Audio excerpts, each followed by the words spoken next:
Hi, I'm Amelia. And I'm Noah. And today we are going to be exploring Countryside Park. Let's go. One of my favorite things at Countryside Park is there's a creek right here, and you can go kayaking, fishing, and much more.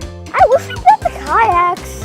There are 68 acres to explore, and the best way to do it is on a bike. It feels like we're in a tropical forest. Yeah, it's like not even in Lake City.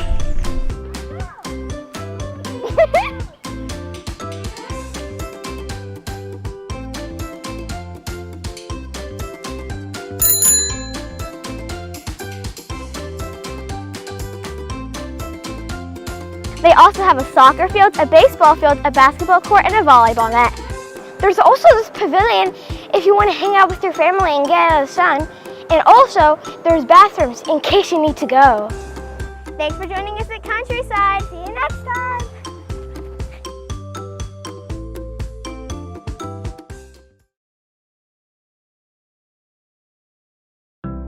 I was working patrol on August 17th, and I was dispatched to 96 overpass above Dickinson Avenue where a dog was pinned up there with traffic.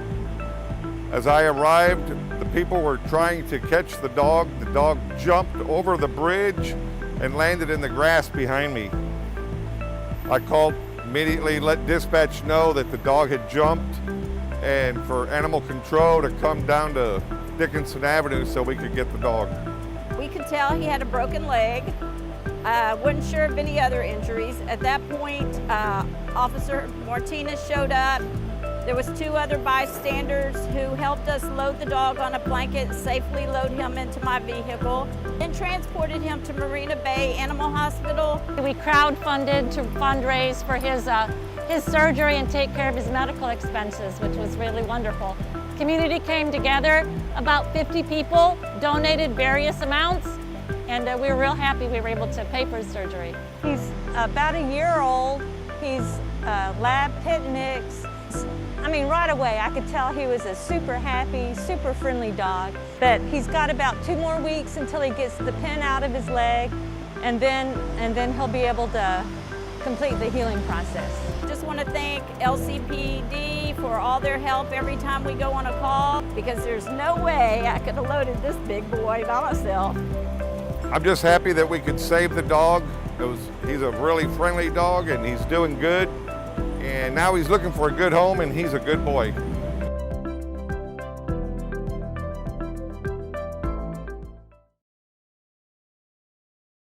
Hey everyone, Christine Rivers here with Birding for Fun. Today we're in Heritage Park in League City with some quick tips for how you can use habitat to both find and identify more species of birds, no matter where you are. Whether you're a birding newbie or a longtime bird nerd like me, you probably know that all birds have common needs for food, water, and cover for protection. However, over time, birds have developed an incredible variety of adaptations to help them be able to survive in just about any type of environment. That means within any area, different birds are taking advantage of different resources for food and cover. Let's look at how you can use that to your advantage. When you first arrive at a new location, take some time to scan your surroundings from that perspective. First, identify the broad categories of habitat. Are there sandy beaches, wetlands, coastal woodlands? You get the idea. Now take a closer look at each of the microhabitats within that. If there's water, is it freshwater or saltwater? If there's vegetation, is it mature woodlands? Is there dense understory, or are there clear areas? Finally, what type of food sources are available in each of those microhabitats? Are there fish, amphibians, reptiles, insects? Don't forget, birds feed on plants too. Look for berries and other types of fruit, flowers with nectar, aquatic vegetation, and of course, some birds are scavengers as well. Here, we're in a city park with trails through the landscape grounds of the Butler Longhorn Museum and around a small pond that's part of Clear Creek. We have broad habitat categories of urban woodlands, wetlands, and open expanses of grassy fields. The urban woodlands have mature hardwoods with both clear and dense understory, so they're attractive to a variety of species of insectivores such as warblers and woodpeckers. Some edges are heavily vegetated, providing cover, while others provide clear access for foraging. Food sources here include fish, amphibians, reptiles, aquatic invertebrates, insects, small mammals, and even other birds. The nearby expanses of well-manicured grassy fields attract shorebirds and waders, such as killdeer, long-billed curlews, white ibis, and ground-feeding birds like pipits and doves. Even the parking lot area provides a different habitat. Scavengers love to forage around areas where people are active, leaving behind even more types of food sources. Don't forget to check the sky for noisy flocks like sandhill cranes and geese, and silent flocks like kettles of raptors and white pelicans. Well, I hope this gives you some ideas of how you can use your knowledge of habitat to improve your birding skills. Hope to see you on the trails.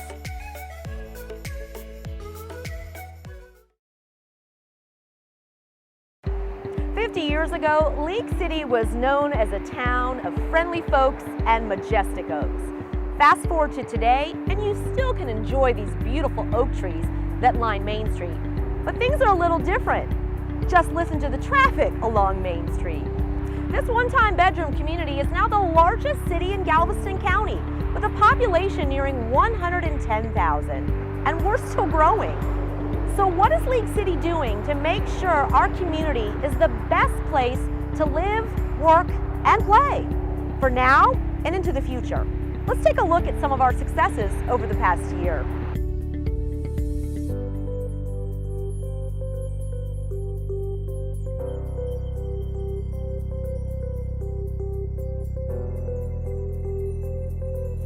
'19 was a big year for League City with lots of milestones and accomplishments. Perhaps the biggest was the passage of the $145 million 2019 League City bond.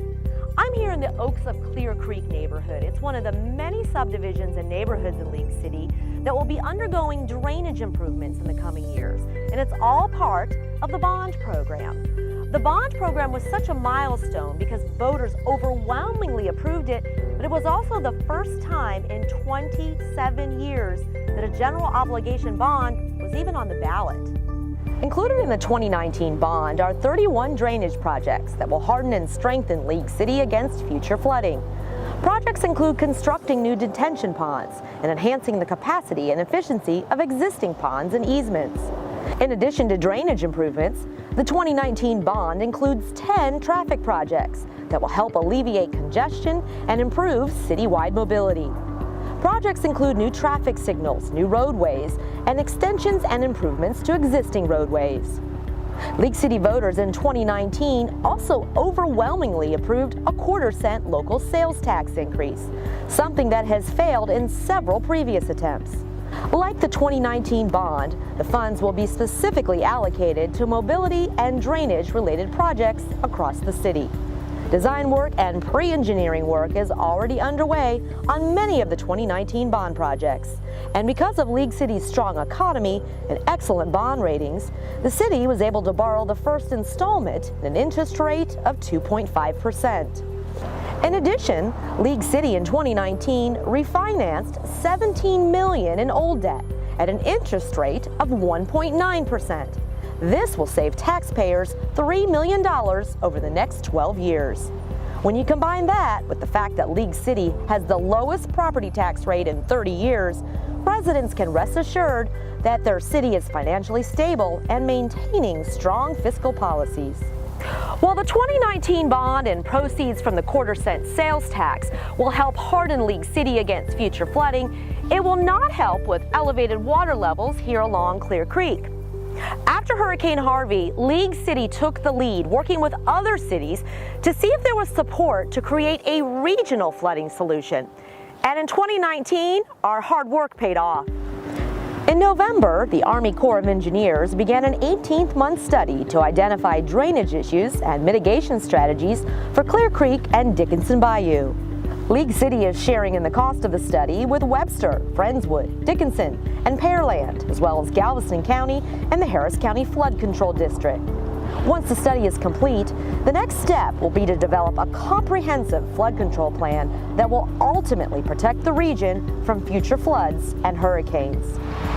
While too much water is a bad thing, so is not enough water, especially when 48% of League City has still yet to be developed. For the past 7 years, behind-the-scene work has been going on to secure a safe and reliable drinking water source for League City. And in 2019, we celebrated a big win. Through an agreement signed with the Gulf Coast Water Authority, League City in 2019 secured a deal that over time will double the amount of water per day the city receives from the Trinity River via the City of Houston.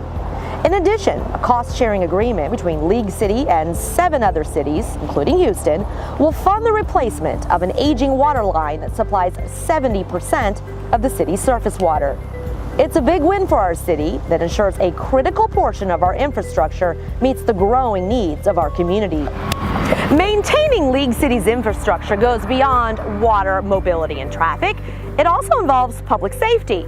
In 2019, the League City Police Department became certified by the Texas Police Chiefs Association, the new gold standard for law enforcement in Texas. In 2019, League City was named the 10th safest city in the U.S. with a population over 100,000 and the 18th safest city to raise kids. For the 3rd year in a row, the League City Volunteer Fire Department has maintained an ISO 1 rating, which is the highest possible rating for fire protection of a community. This rating is achieved by less than 1% of all fire departments nationwide, and it helps to keep insurance rates lower for League City homeowners and business owners. In addition, in 2019, we added a 4th fully staffed ambulance for use during peak hours, and we started construction on a new fire station. Fire station number 6 is nearly complete with 3 stories, 3 bays, living quarters for 4 firefighters and 2 paramedics. Add this new station with the fully staffed 4th ambulance and we're maintaining response times in League City and keeping residents safe. Work is also nearly complete at the city's new Animal Care and Adoption Center. The 15,000 square foot facility is almost $1 million under budget and has 65 indoor-outdoor kennels that are behind glass, reducing noise and animal odor. There's also an education room to engage community members in training, classes, and events. City facilities weren't the only projects popping up in League City in 2019. Dozens of restaurants also opened their doors, including Little Bellamia and the Black Bear Diner. Now, these new businesses provide League City residents with more goods and more services, and also with more jobs. It also helps to diversify League City's tax base from being so reliant on property taxes. In total, there was nearly 400,000 square feet of renovated or newly constructed commercial space added to League City in 2019, with an estimated $60 million of commercial taxable value. Citizen engagement was a huge priority in 2019. That's why we created this Facebook Live studio, so we could do town halls live, and we could do Mondays with the mayor and weekly lunch and learn with city staff members like myself and others, so you can ask your questions. By getting feedback, we can better serve our residents and local businesses and provide the services you need. There are going to be more opportunities to provide your feedback and comments in 2020, so stay tuned and be sure to follow us on Facebook, Nextdoor, Twitter, Instagram, and visit us at leaguecity.com. The future is bright for League City in 2020.